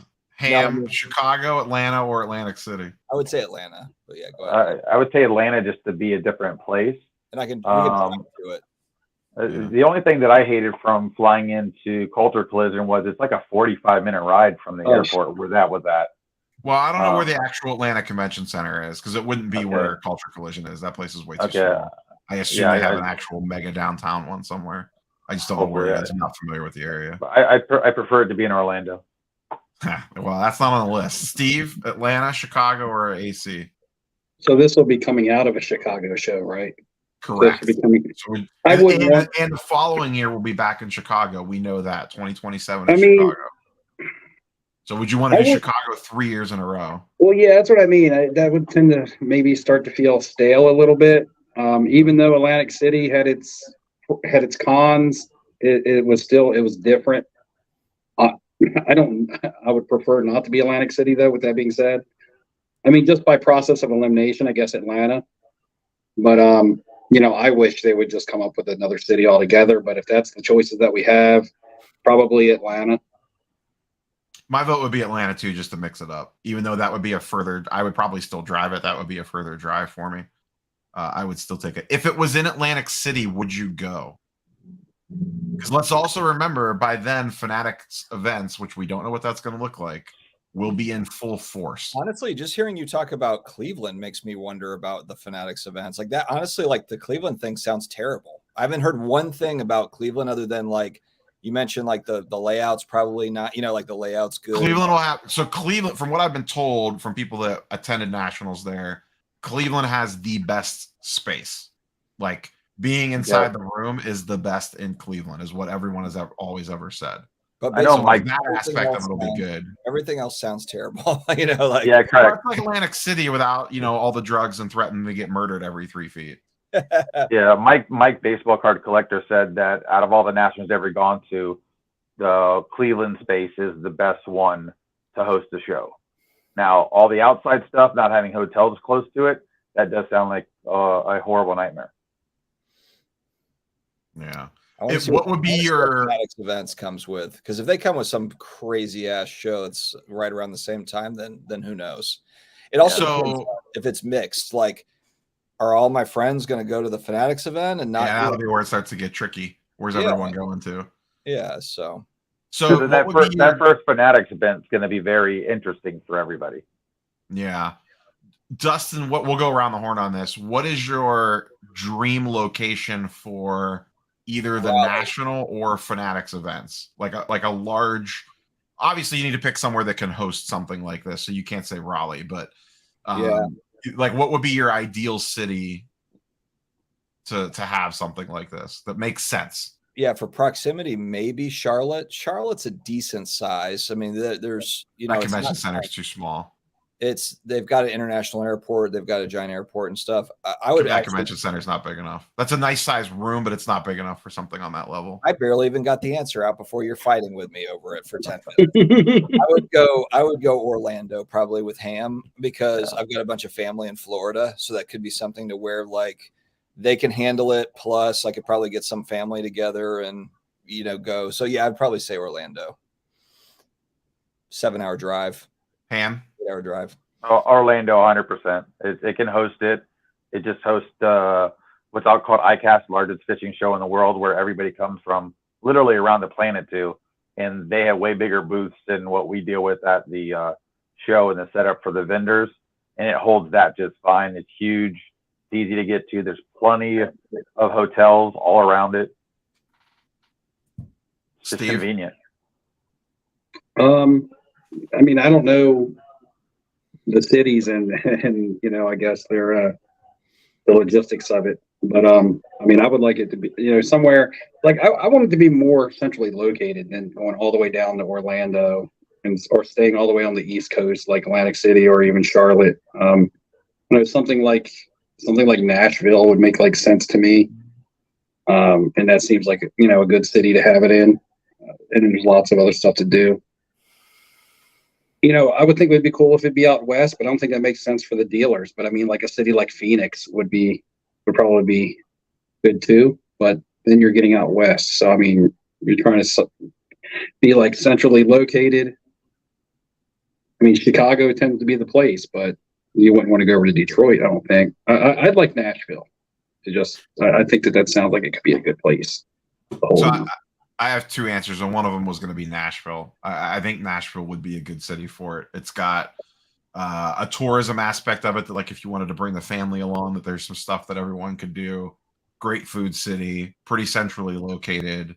I'm not sure about their convention center space. I'm not familiar with it, so I don't know what that looks like. The one that I think makes a lot of sense, and I'm surprised it's not on any lists, is Indianapolis. Someone in chat mentioned it. Indy has a great downtown for hosting conventions. The convention center is massive. It also is attached to the Colts football stadium, and conventions use part of the football field and that space if the show is big enough.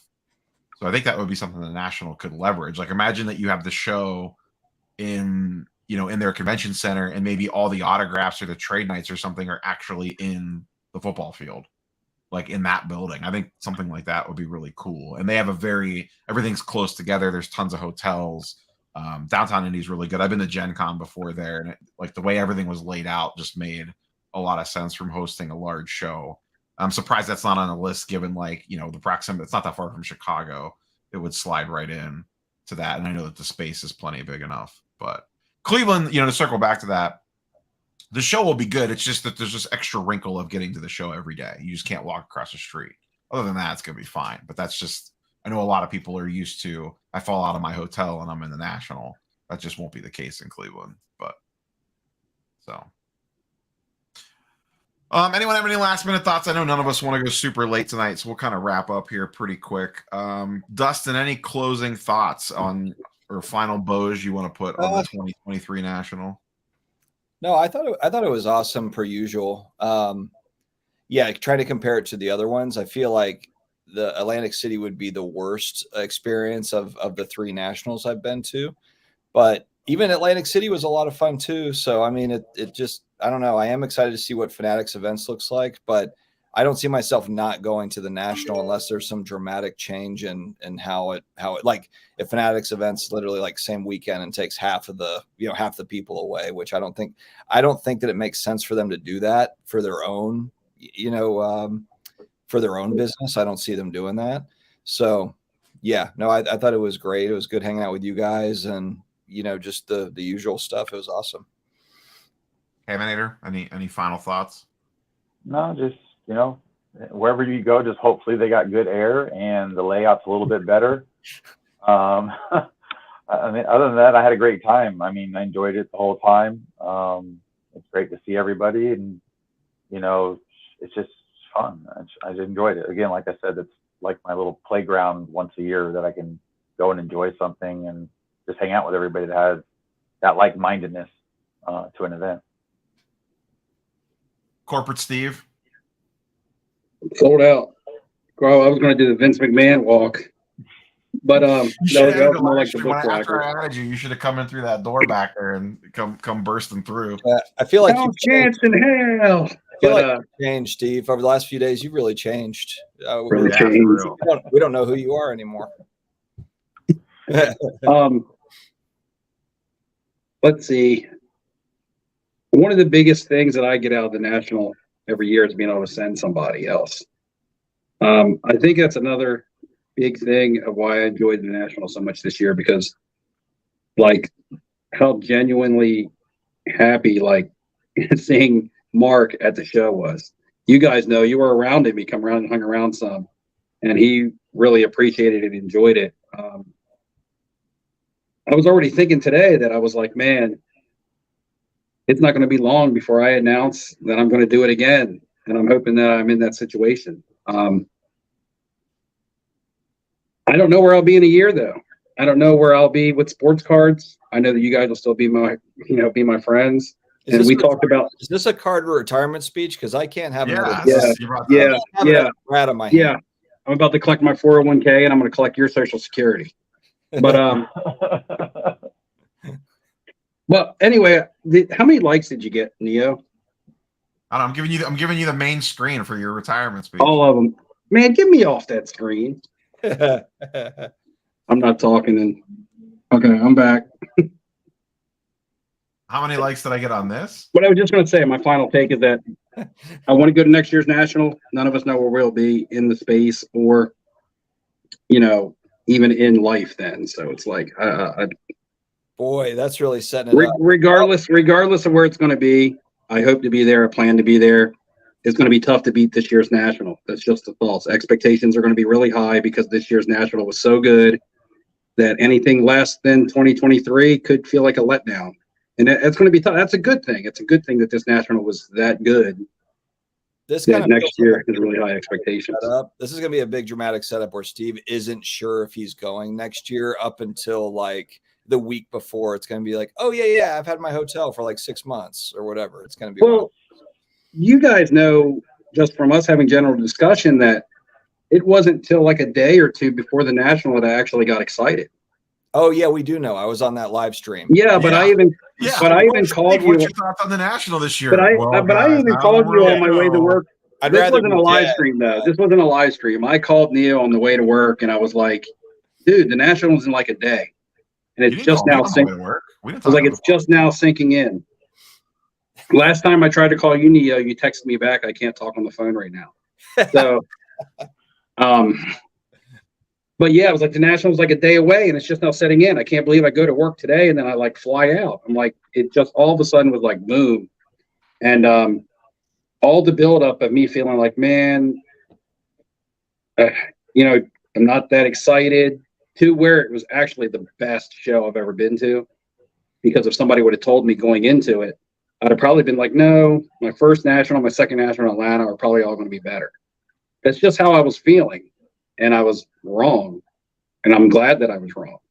So now I don't know what to expect next year because my expectations were completely different this year. One thing I want to do for next year, we can do content around it or whatever, but Ham, you don't have to participate if you don't want to, but Steve, you did really good on like Goff and whatever like random ass quarterback that you bought and then of course sold off and made $1 trillion like usual. I want to all of us get in on some sort of like prospect QB because it feels like at the national, that's like what everybody is like. That's like the feeding frenzy in the, like the school of fish are around all the quarterbacks and I guess maybe like baseball prospect type stuff.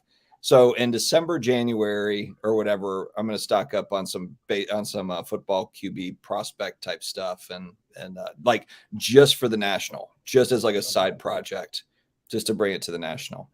I saw when Steve was getting into that like a little mini retirement speech. It sounded like the text Dustin was sending to get out of dinner on Saturday night. It was just excuse. I think this event got Steve a little rejuvenated. They were just like out there. I was waiting for Dustin to be like, Kim put super glue on the toilet. Now I can't come to dinner. I'm stuck. I was like, oh, you guys are going to dinner? No problem. I mean, hell, how long does it take to eat? Not 4 hours. I didn't think we were about to leave. We were about to leave, and then Neo ordered a large cake. And no, Ham ordered the cheesecake. Ham, I started it. Ham ordered a cheesecake for 3. I was sitting in the lobby staring out the window at the road, like with my cards, just like looking at each car that came by. Is that the Uber? Is that them? Is that them? Or you could have just came to dinner with us. And then finally, I was just like, I gave up. I'm like, all right, I guess they're just not coming, so that's fine. You could have just came to dinner with us, and then you just would have been there. I just would have been there all night. I think that was what's so wrong with that? What's so wrong with this? With all of us? Look, day? You said you had to be in bed by 10. I had a flight, and I texted you at 9:53. Like, we had 7 minutes. That's like my 19-year. That's like my teenagers. Like we have 7 minutes. Like no, dude, no. A lot can happen in 7 minutes. 7 minutes, like I said, 7 minutes could turn into an hour, and then there you 7 go. 7 minutes in heaven. Look, you could have stayed up till 11. 1 less hour of sleep is all that it would have cost you.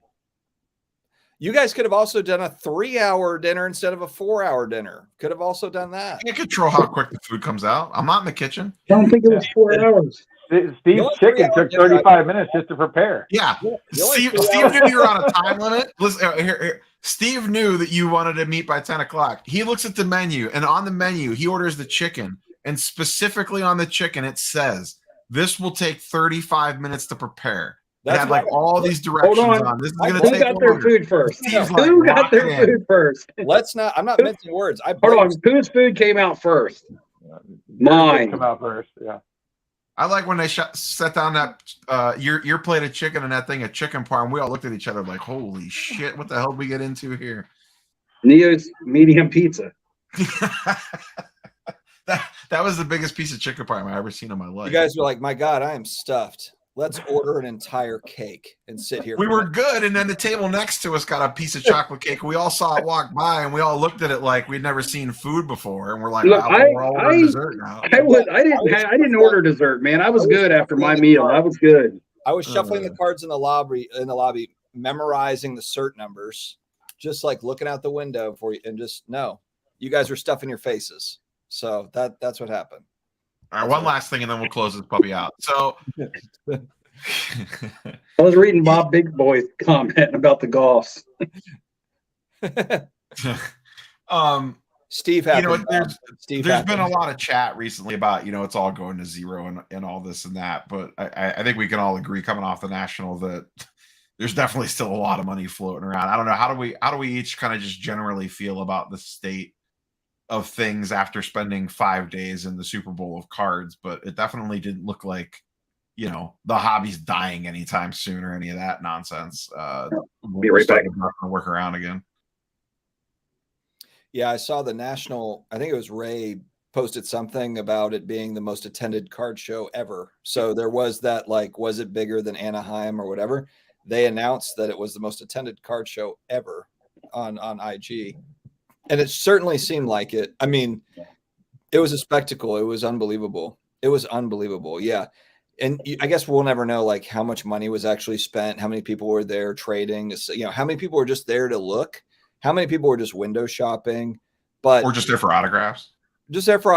I mean, yeah, we'll never know that part, but the interest level is higher than it was 2 years ago when we were coming off of a pandemic and people were just getting out to like outside again. I mean, so that's got to tell you something. It's crazy. Hambone? Yeah, no. One thing I noticed at the show is, we're not the spring chickens anymore. And I know, but there's a really young crowd right now. Dinner. You keep eating meals like that. That's what Steve had for dinner on Saturday night. Meals like that. Hey, I had the lamb chops. But you can definitely see that the hobby's growing and that the next wave and generations really kicked in. And they're doing it, I think, at a higher level, younger. And the ones that are good and smart in it are going to excel in this environment. I don't see it going away. Fanatics is going to come in. They're going to probably start off offering a bunch of crazy stuff to bring people in, probably trap them into it, and then see where it carries it for 3 years. I have Fanatics on a 5-year outlook. Yeah, one thing I want to add just quickly is it's also clear that there is enough young people that there will be that nostalgic effect, that 20, 25, 30 year. Like, I mean, obviously we can't see the future, but it just like, it's like 1990. It's like that high. It's mainstream. It's certainly mainstream. And Fanatics is going to continue to work on that. And I just don't see how these young people, where this is something they did with their dad or whatever, when they hit their midlife crisis like we did, in 20, 25 years, I mean, they're going to come back to it. So, which will be right when we're all ready to retire and we can cash out into the 401k. You nailed it. You absolutely nailed it. Steve, any just general thoughts on like kind of where we sit right now in the card world coming off the national? No, my retirement speech is over. You cut me off already. I took the mic. I put you on the main stage and you backed down. Yeah, I'm shy. We don't know. But we don't know what life holds. I don't know tomorrow, let alone next year. Yeah, coming from the man that was stuck on the toilet and couldn't go to dinner with us. Dude, you were like, I'll be back. I'll be back. Just kidding. We're having cake, and then we're going to have cheesecake and donuts, and I'll be back. I'll be back never. Bye. That was Steve. But he had to raise the chicken before he could eat it. No, and people have made this comments already. Like, the hobby was here long before before the pandemic and before this massive influx of people. It may have been smaller and it may get back to where it was, but it was never a nothing, right? So going forward, it should never be a nothing. If anything, something should sustain. More bigger business coming in. Now, you did talk about lots of younger people coming in. Now, how many of those younger people are in there for the money?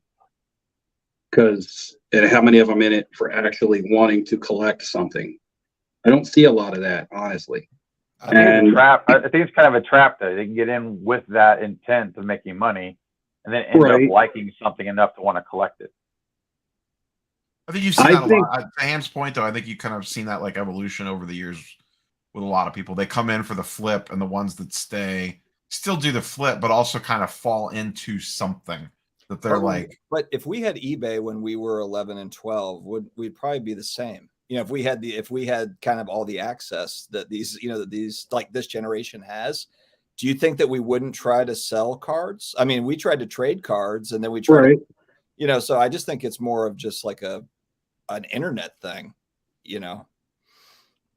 Right. But I do think more people are looking at this more as a business than a hobby right now, especially the young kids. They all, on their Instagram tags, they all call themselves entrepreneurs. Let me go look. I'm going to be the more negative, pessimistic side of this, okay? Because I think that there's fewer and far between of how many people are here right now flipping cards for money that actually have a willingness to stay in this if it's not making them any money. Because first it was sneakers, now it's cards. It'll be whatever is next to make the money. Now, you may say 1 out of every 5 or 1 out of every 10 or 1 out of every 3. Maybe for you, it might be 1 out of every 2 is going to stay and say, hey, this is my hobby now. Us, it was different. We came into this as a hobby, and then we realized, hey, we can make money off this. So now it's a hobby and it's a way to make money. With them, they came in the other way. They came in, we can make money off this, which means now it has to become a hobby, which now it's a hobby secondary. To us, it was a hobby primary. So that's where the comparison is a little skewed. And I see a lot of the people who are buying and selling cards of a younger age at showcases. My name's Flipping Steve, so I still do buy and sell cards. I still do that. So I see I'm in the mix. I'm the old man in the mix. And I see the lack of care for a lot of the stuff that they're buying and selling.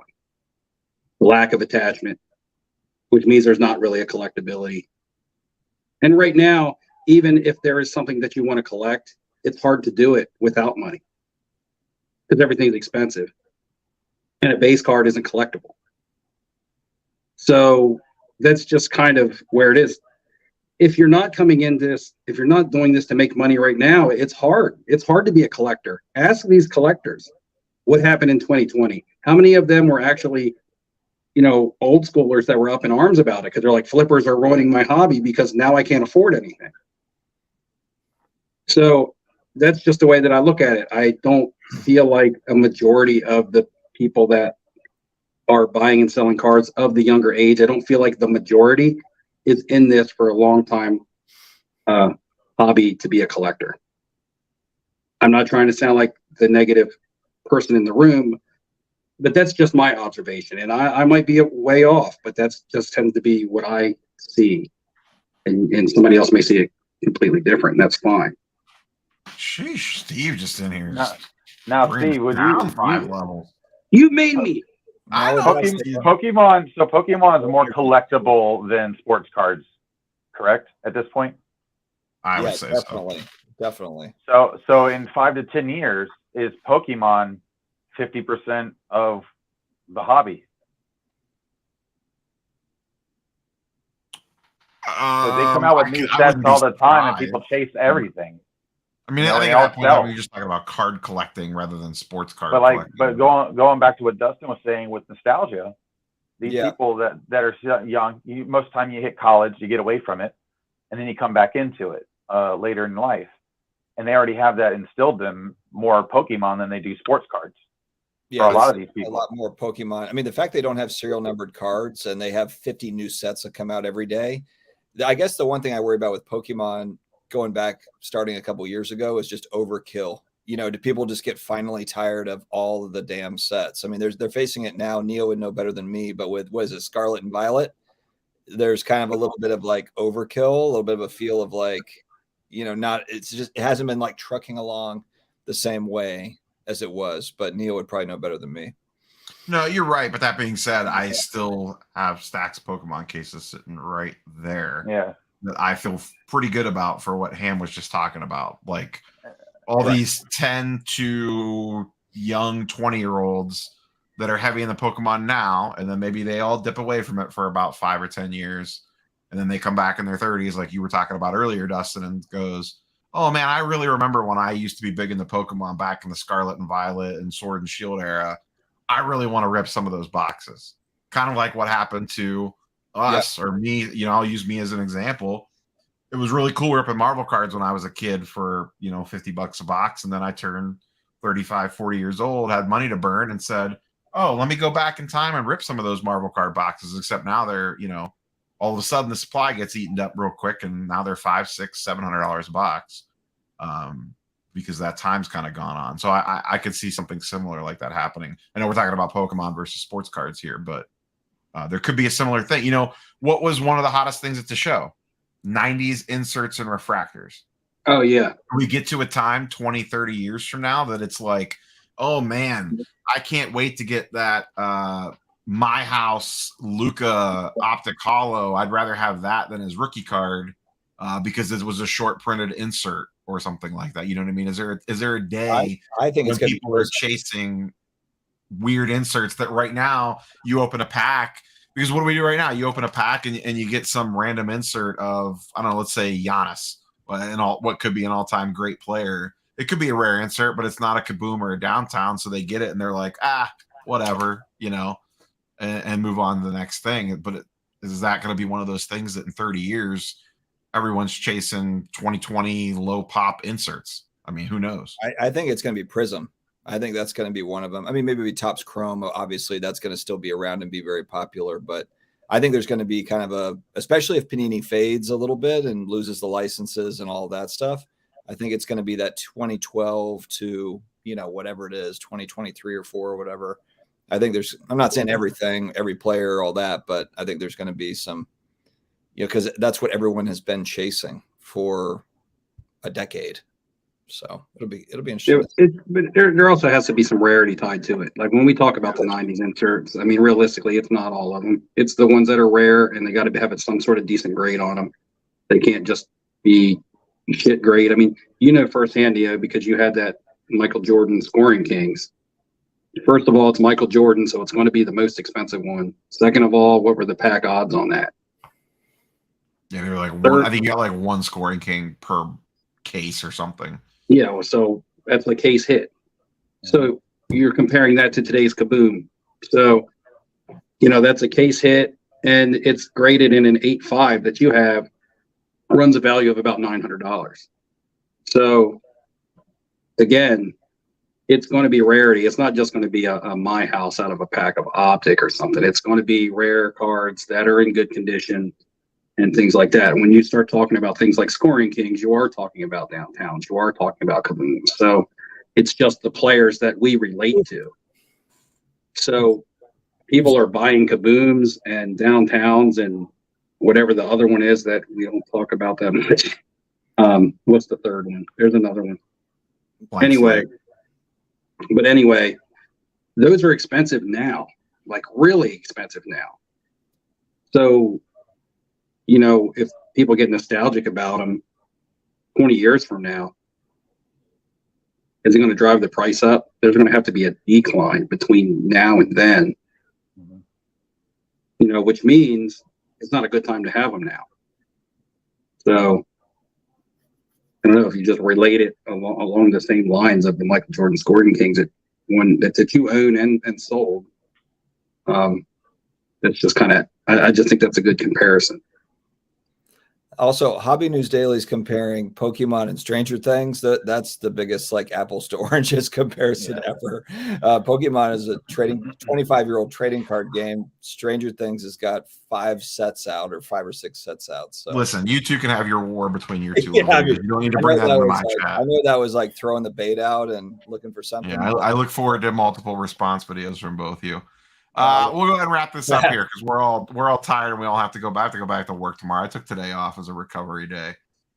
So, but I meant to have go an early morning tomorrow. I think most of us do in some way, shape, or form. So thanks, gents, for hopping together, chat. You were spectacular tonight. You notice 0 complaints about falling behind on keeping up with chat. Right. I mean, hey, I was going to say I was going to show that business card if you got enough likes or if anybody wanted to see it. If anybody's been watching my videos and I've been holding out showing you the business card with the autograph on it.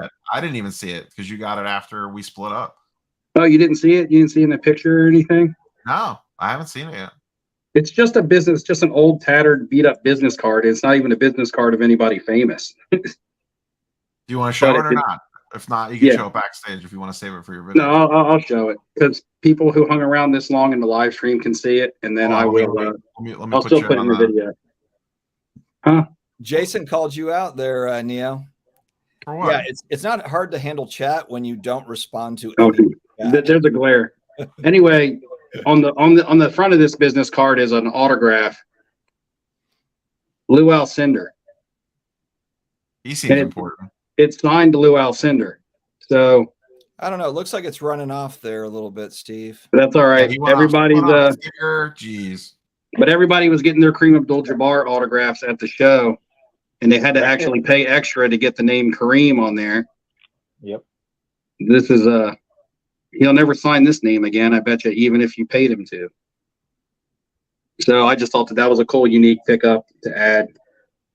Don't see him every day. Like, it's the only one I saw at the show. I saw an 8x10, an old or magazine cover or something, and I saw this, and I asked all the other dealers that were selling cut autos and stuff if they had any, and they were like, no, we wish we did. So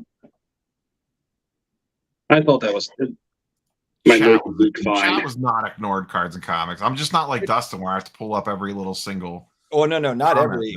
He pulled up about 8% of the chat. So it's not hard to run chat when you skip over 800 messages. Was there any complaints in chat? No. Well, we just do that. Right there's one. We do that. Doesn't count. Cards and Comics. I don't know if you saw my pickups video today, but look what I ended up with in my possession. Oh yeah.